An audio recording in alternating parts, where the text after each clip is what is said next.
എൻ്റെ പേര് സ്റ്റെഫി. ഞാൻ വൈക്കത്തു നിന്നാണ് വരുന്നത്. 2024 നവംബറിലാണ് ഞാൻ ആദ്യമായി ഉടമ്പടി എടുക്കുന്നത്. ഞാൻ ഉടമ്പടി എടുക്കാനുണ്ടായ കാര്യം എന്ന് പറഞ്ഞാൽ, ഞാൻ എൻ്റെ 12th കഴിഞ്ഞപ്പോൾ ജർമ്മൻ പഠിക്കാൻ വേണ്ടിയിട്ട് പോയായിരുന്നു. അപ്പോൾ എനിക്ക് എൻ്റെ ബ്രദർ ജർമ്മനിയിലാണ്. അപ്പോൾ ചേട്ടനാണ് എന്നോട് പറഞ്ഞത് ജർമ്മനിക്ക് പോവാം, അവിടെ ആകുമ്പോൾ നമുക്ക് നല്ല എഡ്യൂക്കേഷൻ ആയിരിക്കും, ഫ്രീ എഡ്യൂക്കേഷൻ ആയിരിക്കും. അപ്പോൾ ചേട്ടൻ തന്നെ എനിക്കൊരു ഇൻസ്റ്റിറ്റ്യൂഷനും സജസ്റ്റ് ചെയ്ത് തന്നായിരുന്നു. അപ്പോൾ ഞാൻ A1 കയറിയ ടൈമിൽ എനിക്ക് മൊത്തത്തിലൊരു സഫക്കേഷനായിരുന്നു.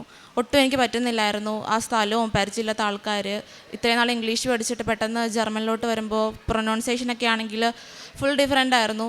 അപ്പോൾ ഞാൻ വിചാരിച്ചു ഡ്രോപ്പ് ആക്കേണ്ടി വരുമെന്നാണ് വിചാരിച്ചത്, എന്നെക്കൊണ്ട് പറ്റത്തില്ല. അപ്പോൾ അവിടെ കൂടെ ഉണ്ടായിരുന്ന കുറേ പേരൊക്കെ ഡ്രോപ്പാക്കി. പക്ഷേ ഒരു 1.5 ആഴ്ച കഴിഞ്ഞപ്പോൾ എനിക്ക് പിന്നെ സെറ്റായി വന്നു.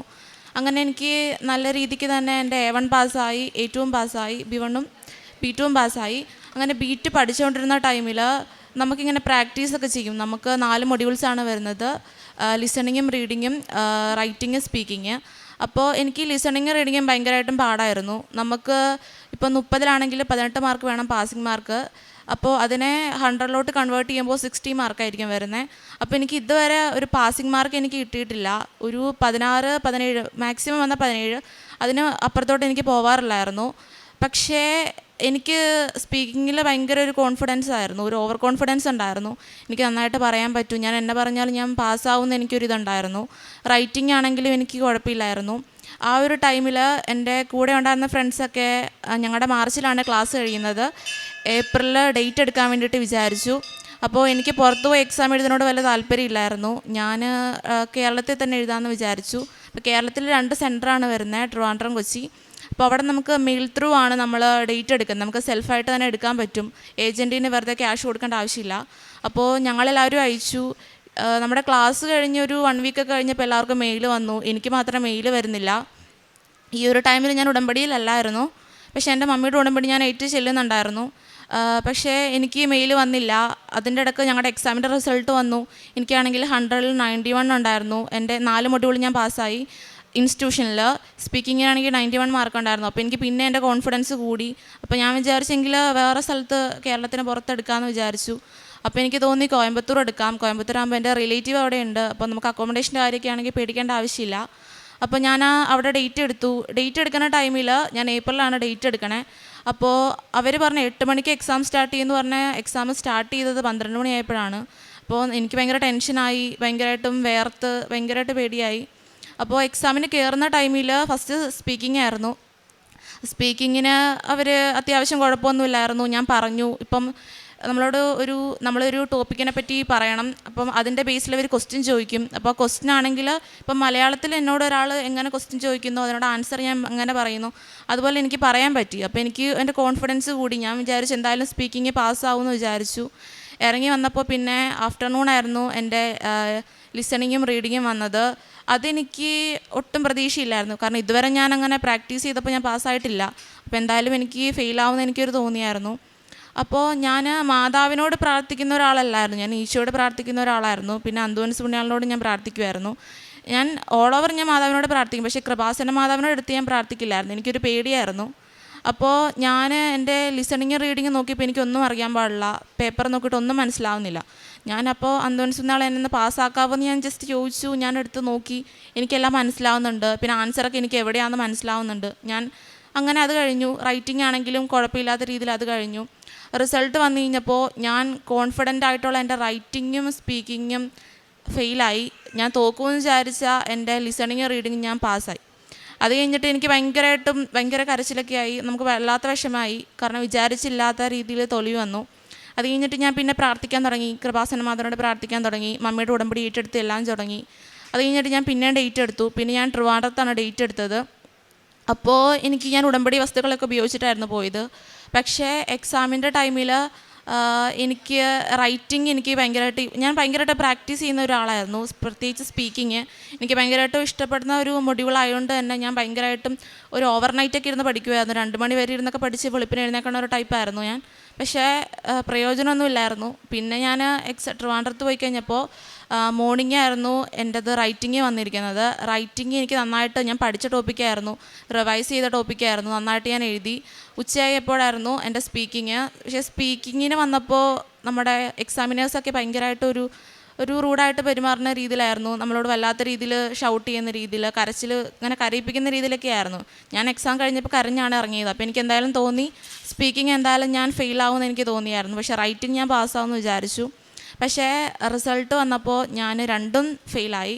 അപ്പോൾ എനിക്കത് ഭയങ്കരമായിട്ടും വിഷമമായി. ഞാൻ മാതാവിനോട് പ്രാർത്ഥിച്ചതാണല്ലോ എന്ന് വിചാരിച്ചു.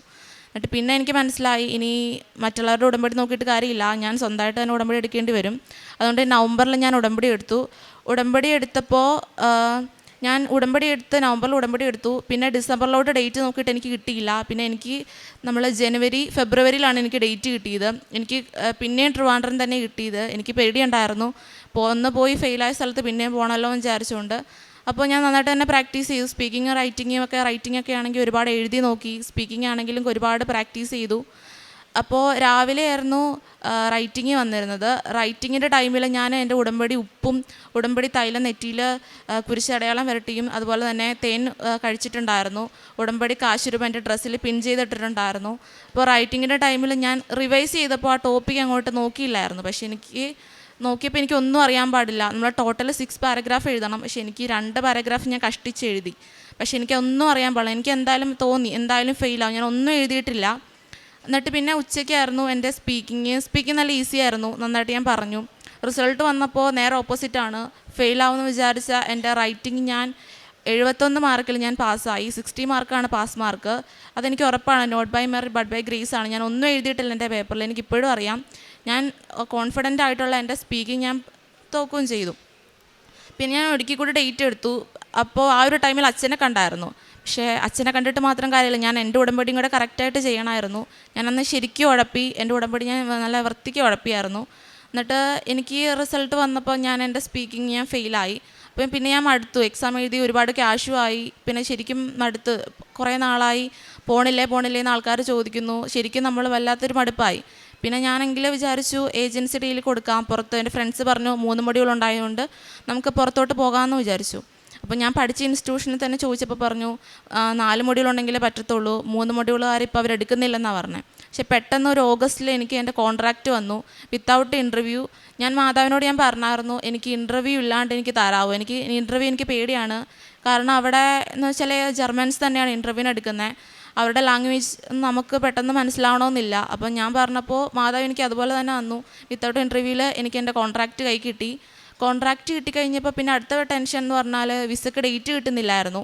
VFSൽ ഭയങ്കരമായിട്ടും പ്രശ്നമായിരുന്നു. അപ്പോൾ ആ ഒരു ടൈമിൽ ഫുള്ള് റിജക്ഷനൊക്കെ വന്ന ടൈമായിരുന്നു. അപ്പോൾ ആ ടൈമിൽ തന്നെ സർട്ടിഫിക്കറ്റിന് വാലിഡിറ്റിയും വന്നു. 1 ഇയർ എഗോ ആയിട്ടുള്ള സർട്ടിഫിക്കറ്റ്സൊക്കെ അവർ റിജക്റ്റ് ചെയ്യുന്നുണ്ടായിരുന്നു. എൻ്റെ 2 പേപ്പർ 1 ഇയർ എഗോ ആയിരുന്നു, ഒരെണ്ണം മാത്രമായിരുന്നിട്ടുള്ളൂ 1 ഇയറിന് താഴെയിട്ടുണ്ടായിരുന്നേ. അപ്പോൾ പെട്ടെന്ന് എനിക്കൊരു ദിവസം ഓഗസ്റ്റിലും കിട്ടിയില്ല, സെപ്റ്റംബറിലും ഡേറ്റ് കിട്ടിയില്ല. പെട്ടെന്ന് എനിക്ക് ഒക്ടോബർ 29-ാം തീയതി എനിക്ക് ബാംഗ്ലൂർ ഡേറ്റ് കിട്ടി. ഡേറ്റ് കിട്ടിയ ടൈമിലാണെങ്കിലും ഞാൻ ഒരുപാട് ടെൻഷനായി. ആ ഒരു ടൈമിൽ എൻ്റെ ഉടമ്പടി പുതുക്കുന്ന ടൈമായിരുന്നു. അപ്പോൾ ഉടമ്പടി പുതുക്കാൻ വന്നപ്പോൾ ഞാൻ മാതാവിനോട് പറഞ്ഞു ഞാൻ വിശ്വസിച്ചോളാം, എനിക്ക് മാതാവിൻ്റെ രൂപം പ്രദക്ഷിണ സമയത്ത് കിട്ടുവാണെങ്കിൽ എനിക്ക് എന്തായാലും എൻ്റെ വിസ കിട്ടും എന്ന് ഞാൻ ഉറപ്പിക്കുമെന്ന് പറഞ്ഞു. എനിക്ക് ലോട്ടറി എടുത്തപ്പോൾ എനിക്ക് മാതാവിൻ്റെ രൂപ കിട്ടിയത്. അപ്പോൾ എനിക്ക് ഉറപ്പായി ഞാൻ എന്തായാലും വിസ എനിക്ക് കിട്ടും.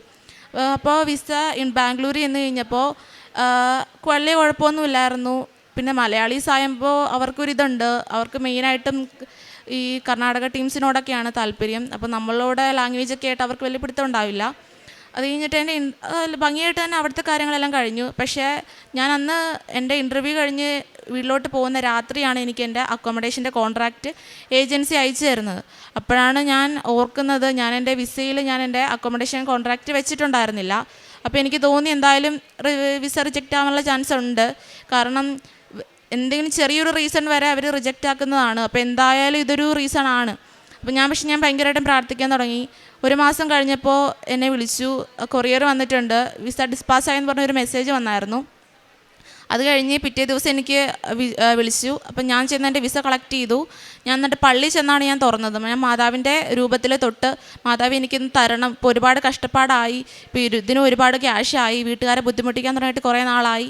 അപ്പം ഞാൻ എൻ്റെ തുറന്ന് നോക്കിയപ്പോൾ എനിക്ക് എൻ്റെ വിസ സ്റ്റാമ്പ് ചെയ്തിട്ടുണ്ടായിരുന്നു. അപ്പോൾ അതെനിക്കൊരു എൻ്റെ ജീവിതത്തിൽ മറക്കാൻ പറ്റാത്തൊരു അനുഭവമാണ്. ശരിക്കും ഒരു not by merit but by grace ആണ്. എല്ലാവരും എന്നോട് പറഞ്ഞു, ഞാനിത് വന്ന് എൻ്റെ വിസ വന്നെന്ന് ഫ്രണ്ട്സിനോട് പറഞ്ഞപ്പോൾ അവരെല്ലാവരും പറഞ്ഞു അക്കോമഡേഷൻ്റെ കോൺട്രാക്റ്റ് ഇല്ലെങ്കിൽ മസ്റ്റായിട്ടും വിസ റിജക്റ്റ് ആവും, അതൊരു റീസൺ ആണെന്ന് എന്നോട് പറഞ്ഞായിരുന്നു. അപ്പോൾ ഇത്രയും അനുഗ്രഹങ്ങൾ നന്ദി എൻ്റെ മാതാവിന് ഞാൻ 1000 നന്ദി പറയുന്നു. പിന്നെ രോഗസൗഖ്യമാണെങ്കിൽ എനിക്ക് കാലിന് എൻ്റെ ഉടമ്പടി എടുക്കുന്നതിന് മുന്നേ എൻ്റെ കാലിന് ഭയങ്കര ഒരു വേദന ഉണ്ടായിരുന്നു, ലെഫ്റ്റ് ലെഗിന്. അപ്പോൾ എനിക്ക് ഒട്ടും നടക്കാൻ പറ്റില്ല, ഞാൻ തൊങ്കിയൊക്കെയാണ് ഞാൻ പോയിക്കൊണ്ടിരുന്നത്, എനിക്ക് ഒട്ടും നടക്കാൻ പറ്റുന്നില്ല. ഡോക്ടറിനെ കണ്ടപ്പോൾ എക്സ്റേ എടുക്കണമെന്ന് പറഞ്ഞു. എക്സ്റേ എടുത്തപ്പോൾ പ്രത്യേകിച്ച് കുഴപ്പമൊന്നുമില്ല, അവർ പാരസെറ്റമോൾ വന്ന് വിട്ടു. പക്ഷേ അത് കഴിച്ച് കഴിഞ്ഞപ്പോൾ എനിക്ക് പിന്നെ എൻ്റെ വേദന കൂടി. പിന്നെ വേറൊരു ഡോക്ടറിനെ കണ്ടപ്പോൾ ആൾ പറഞ്ഞു അസ്ഥിക്ക് ബലമില്ലാഞ്ഞിട്ടാണ് വേദന വരുന്നത്, അപ്പോൾ ലൈഫ് ലോങ് ഒരു ടാബ്ലറ്റ് വന്നിട്ട് പറഞ്ഞു ഇത് കഴിക്കണമെന്ന് പറഞ്ഞു. പിന്നെ പെയിൻ കില്ലറും തന്നായിരുന്നു. പക്ഷേ ഞാൻ ആ ഒരു ടാബ്ലറ്റ് ഞാൻ കഴിച്ചില്ല. വേദന വരുമ്പോൾ ആ പെയിൻ കില്ലർ എടുത്ത് കഴിക്കുമായിരുന്നു. പക്ഷേ എനിക്ക് ഭയങ്കരമായിട്ട് വേദനയായിരുന്നു. പക്ഷേ പെട്ടെന്ന് ഒരു ദിവസം എൻ്റെ ഉടമ്പടിയൊക്കെ എടുത്തു, ഒരു മാസം കഴിഞ്ഞപ്പോൾ പിന്നെ എനിക്ക് ആ വേദന വന്നിട്ടില്ല. ഇതുവരെ എനിക്ക് ഈ നിമിഷം വരെ ആ വേദന വന്നിട്ടില്ല. ഞാൻ പിന്നീട് ആ ഒരു ടാബ്ലറ്റ് വാങ്ങിച്ചിട്ടുമില്ല. പിന്നെ എനിക്ക് ഈ വൊമിറ്റിങ്ങിൻ്റെ ഒരു ഇതുണ്ടായിരുന്നു നമ്മൾ യാത്ര ചെയ്യുമ്പോൾ. എൻ്റെ ഓർമ്മ വെച്ച കാലം തൊട്ട് ഞാൻ ബസ്സിലൊക്കെ പോവുകയാണെങ്കിലും കാറിൽ പോവുകയാണെങ്കിലും ഞാൻ വൊമിറ്റ് ചെയ്യുമായിരുന്നു. പക്ഷേ ഒരു ദിവസം ഞാൻ എൻ്റെ ഉടമ്പടി ഇവിടെ പത്രം വാങ്ങാൻ വേണ്ടിയിട്ട് വന്ന ടൈമിൽ ഞാൻ എല്ലാ പ്രാവശ്യവും ഇവിടെ വരുമ്പോൾ ടാബ്ലറ്റ് കഴിച്ചിട്ടാണ് വരുന്നത്. അപ്പോൾ ഒരു ദിവസം ഞാൻ എൻ്റെ പേഴ്സിൽ നോക്കിയപ്പോൾ എൻ്റെ ടാബ്ലറ്റ് കാണാനില്ല. ഞാൻ ഫുള്ള് നോക്കി, ബാഗിൽ നോക്കി, കാണാനില്ല. പിന്നെ ഞാൻ കഴിക്കാണ്ട് തന്നെ ഇങ്ങോട്ട് വന്നു. പക്ഷെ അന്നെന്തോ ഞാൻ വൊമിറ്റ് ചെയ്തില്ല. വീട്ടിൽ വന്ന് തിരിച്ച് ഞാൻ എൻ്റെ ബാഗിൽ ആ പേഴ്സ് നോക്കിയപ്പോൾ ആ ടാബ്ലറ്റ് അവിടെ തന്നെ ഇരിപ്പുണ്ട്. അപ്പോൾ എനിക്ക് മനസ്സിലായി മാതാവ് എടുത്ത് മാറ്റിയതാണ്. ഇന്ന് വരെ ഞാൻ പിന്നെ ബാംഗ്ലൂർ വരെ പോയിട്ട് ഞാൻ ഇതുവരെ വൊമിറ്റ് ചെയ്തില്ല. അപ്പോൾ ഇതെൻ്റെ ജീവിതത്തിൽ നൽകിയൊരു വലിയൊരു അത്ഭുതം തന്നെയാണ്. പിന്നെ പ്രേക്ഷിത പ്രവർത്തനം എന്ന് പറഞ്ഞാൽ ഞാൻ പറ്റാവുന്ന മാസത്തിലൊക്കെ വന്ന് പത്രങ്ങൾ വാങ്ങിച്ചുകൊണ്ട് പോകുമായിരുന്നു. പിന്നെ ഫസ്റ്റൊക്കെ ഞാൻ പള്ളിയിൽ തന്നെ ആയിരിക്കും കൊടുക്കൊണ്ടിരുന്നത്. പിന്നെ അച്ഛൻ പറഞ്ഞു നമ്മൾ പൊതു സ്ഥലത്ത് കൊണ്ട് കൊടുക്കണം, അതുകൊണ്ട് ഞാൻ ഇവിടുന്ന് ചേർത്തല ഫുള്ള് ഞാൻ കൊടുക്കുമായിരുന്നു. പിന്നെ ഓരോ വീട്ടിലും കയറി കൊടുക്കാൻ തുടങ്ങി. അങ്ങനെ ഇരുന്നപ്പോൾ എനിക്കൊരു അനുഭവം വന്നതെന്ന് വെച്ചാൽ ഞാൻ ചേർത്തല ഓട്ടോ സ്റ്റാൻഡിൽ കൊണ്ട് കൊടുക്കുന്ന ടൈമിൽ ഒരു ചേട്ടൻ എന്നോട് പറഞ്ഞു ഇത് എന്തിനാണിത്, ലാസ്റ്റ് അവർ കണ്ണാടി തുടയ്ക്കാൻ വേണ്ടിയിട്ടായിരിക്കും ഇത് യൂസ് ചെയ്യുന്നതെന്ന് പറഞ്ഞു. പിന്നെ അന്നത്തോടെ ഞാനത് ഓട്ടോക്കാർക്ക് കൊടുക്കുന്നത് ഞാൻ നിർത്തി. ഞാൻ കാണുമ്പോൾ അവിടെ അവർ ഓട്ടോ തുടയ്ക്കുന്നുണ്ട്, ആ പേപ്പർ കൊണ്ട് ഞാൻ തുടയ്ക്കുന്നത് ഞാൻ കണ്ടിട്ടുണ്ട്. അതുകൊണ്ട് ഞാൻ അന്ന് തൊട്ടേ ഓട്ടോക്കാർക്ക് കൊടുക്കുന്നത് നിർത്തി. പിന്നെ എൻ്റെ കാരുണ്യപ്രവർത്തികൾ എന്ന് പറഞ്ഞിട്ടുണ്ടെങ്കിൽ ഞങ്ങളുടെ അടുത്തൊരു ഓൾഡ് ഏജ് ഹോം ഉണ്ട്, അവിടെ അമ്മച്ചിമാരെ പോയി കാണുമായിരുന്നു. എന്നെക്കൊണ്ട് പറ്റാവുന്ന സാമ്പത്തിക സഹായം ചെയ്യുമായിരുന്നു. പിന്നെ വഴിയോരങ്ങളിൽ എന്നോട് ക്യാഷ് ചോദിക്കുന്നവർക്ക് എന്നെക്കൊണ്ട് പറ്റാവുന്ന ഞാൻ കൊടുക്കാറുണ്ട്. പിന്നെ ആത്മീയ ജീവിതത്തിലാണെങ്കിൽ ഞാൻ 2 ആഴ്ച കൂടുമ്പോൾ കുമ്പസാരിക്കാറുണ്ട്. പണ്ടൊന്നും ഞാൻ ഇതുവരെ ഞാൻ കൊന്ത ചൊല്ലിയിട്ടില്ല. ഞാൻ ഉടമ്പടി എടുത്ത ശേഷമാണ് ഞാൻ കൊന്തയെല്ലാം തുടങ്ങിയത്. കൊന്ത ചെല്ലുമ്പോഴും എൻ്റെ ഒരു പേഴ്സണൽ കാര്യത്തിന് വേണ്ടിയിട്ട് ഞാൻ ചെല്ലാറില്ല, എല്ലാം ഞാൻ മറ്റുള്ളവർക്ക് വേണ്ടിയിട്ടാണ് ചെല്ലുന്നത്. പ്രത്യേകിച്ചും 5ാമത്തെ രഹസ്യം ഞാൻ കൃപാസനത്തിൽ ഉടമ്പടി എടുത്ത് എല്ലാവർക്കും വേണ്ടിയിട്ടാണ് ചെല്ലുന്നത്. ഇത്രയൊക്കെ ചെയ്തെന്ന അനുഗ്രഹങ്ങൾ ചെയ്ത എൻ്റെ മാതാവിന് ഈശോയ്ക്കും 1000 നന്ദി പറഞ്ഞുകൊണ്ട് നിർത്തുന്നു. വിശുദ്ധ പൗലോസ്ലീഹ തിമോത്തിയോസിന് എഴുതിയ 2-ാം ലേഖനം 1-ാം അധ്യായം 12-ാം തിരുവചനം. ഇക്കാരണത്താലാണ് ഞാൻ ഇപ്പോൾ ഇവയെല്ലാം സഹിക്കുന്നത്, ഞാൻ അതിൽ ലജ്ജിക്കുന്നില്ല. എന്തെന്നാൽ ആരിലാണ് ഞാൻ വിശ്വാസം അർപ്പിച്ചിരിക്കുന്നതെന്ന് എനിക്കറിയാം. എന്നെ ഭരമേൽപ്പിച്ചിരിക്കുന്നവയെല്ലാം ആ ദിവസം വരെയും ഭദ്രമായി കാത്തുസൂക്ഷിക്കാൻ അവന് കഴിയുമെന്നും എനിക്ക് പൂർണ്ണ ബോധ്യമുണ്ട്. സ്റ്റെഫി എന്ന മകളുടെ വളരെ ശക്തമായ പ്രത്യക്ഷീകരണ സാക്ഷ്യമാണ് ഈ അൾത്താരയിൽ പങ്കുവച്ചത്. സ്റ്റെഫിക്ക് വളരെ ശക്തമായി not by merit but by grace എന്ന അടിസ്ഥാനത്തിലാണ് തൻ്റെ ജീവിതത്തിലെ ഒരു വലിയ അത്ഭുതങ്ങൾ പരിശുദ്ധ അമ്മയുടെ മധ്യസ്ഥതയിൽ ഈശോ പ്രാപിച്ചു കൊടുത്തിരിക്കുന്നത്. താൻ തോൽക്കുമെന്ന് ഉറപ്പുള്ള വലിയൊരവസ്ഥയിലാണ് തൻ്റെ അമ്മയുടെ ഉടമ്പടിയിൽ ഉറച്ച് വിശ്വസിച്ച് ഒരു എളുപ്പവഴിയിൽ ക്രിയ ചെയ്തിരുന്ന ഉടമ്പടി പ്രാർത്ഥനയായിരുന്നു സ്റ്റെഫിക്കുണ്ടായിരുന്നത്. പിന്നീട് തൻ്റെ ജീവിത സാഹചര്യത്തെ നേരിടാനുള്ള ശക്തിക്ക് വേണ്ടി പരിശുദ്ധ അമ്മയുടെ മാധ്യസ്ഥം അപേക്ഷിക്കാൻ ഈ മകൾ തന്നെ ഇവിടെ വന്ന് ഉടമ്പടിയെടുത്ത് പ്രാർത്ഥിക്കാൻ തുടങ്ങി. ബഹുമാനപ്പെട്ട ജോസഫ് അച്ഛൻ നമുക്കിപ്പോൾ ഒരു വലിയ അപ്ഡേറ്റ് നൽകുന്നുണ്ട്. 16 വയസ്സ് കഴിഞ്ഞ മക്കൾക്ക് ഉടമ്പടിയെടുത്ത് പ്രാർത്ഥിക്കാം.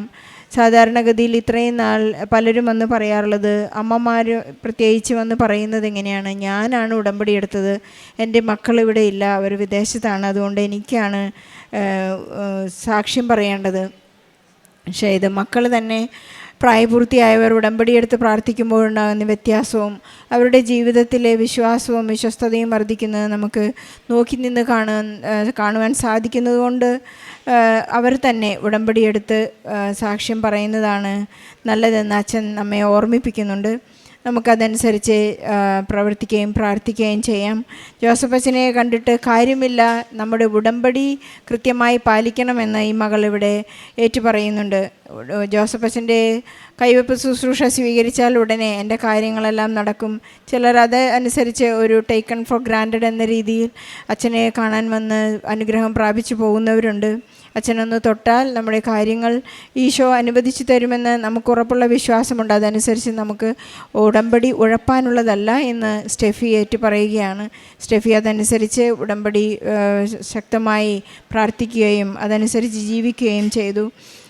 ഈ മകൾ ഉടമ്പടിയിൽ ഉറച്ചു നിന്നപ്പോൾ പ്രാർത്ഥിച്ച എല്ലാ കാര്യങ്ങളും തന്നെ, എനിക്ക് ഇൻ്റർവ്യൂ ബുദ്ധിമുട്ടായതുകൊണ്ട് പരിശുദ്ധ അമ്മേ, എനിക്ക് ഈശോയിൽ നിന്ന് അനുഗ്രഹം തരേണ്ടത്, എനിക്ക് ഇൻ്റർവ്യൂ ഇല്ലാതെ കോൺട്രാക്റ്റ് ലഭിക്കണം എന്നുള്ള ഒരു വലിയ സങ്കടം ഈശോയോട് പറഞ്ഞപ്പോൾ പരിശുദ്ധ അമ്മ അത് പ്രാപിച്ചു കൊടുക്കുകയും അതുപോലെ തന്നെ രോഗസൗഖ്യം, ട്രാവലിംഗ് സിക്നെസ് എല്ലാം തന്നെ ഈശോ എടുത്തു മാറ്റുകയും ചെയ്തു. നാം ഉടമ്പടിയിലായിരിക്കുമ്പോൾ നാം ആഗ്രഹിക്കുന്നതും ആഗ്രഹിക്കുന്നതിലപ്പുറവും നമ്മുടെ എല്ലാ കാര്യങ്ങളും ഈശോ നമുക്ക് വേണ്ടി കൂടെ നിന്ന് നമ്മോട് കൂടെ സഞ്ചരിച്ച് പരിശുദ്ധ അമ്മ നമുക്ക് സാധിച്ചു തരും.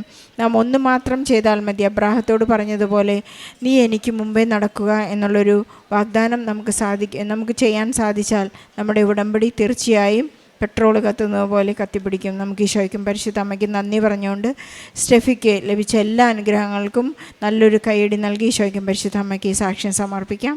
അത്യപൂർവ ദൈവാനുഭവങ്ങൾ ഇനി നിങ്ങൾക്കും സ്വന്തം. ഈ യൂട്യൂബ് ചാനൽ ഇതുവരെ സബ്സ്ക്രൈബ് ചെയ്തിട്ടില്ലെങ്കിൽ ഇപ്പോൾ തന്നെ സബ്സ്ക്രൈബ് ചെയ്യുക.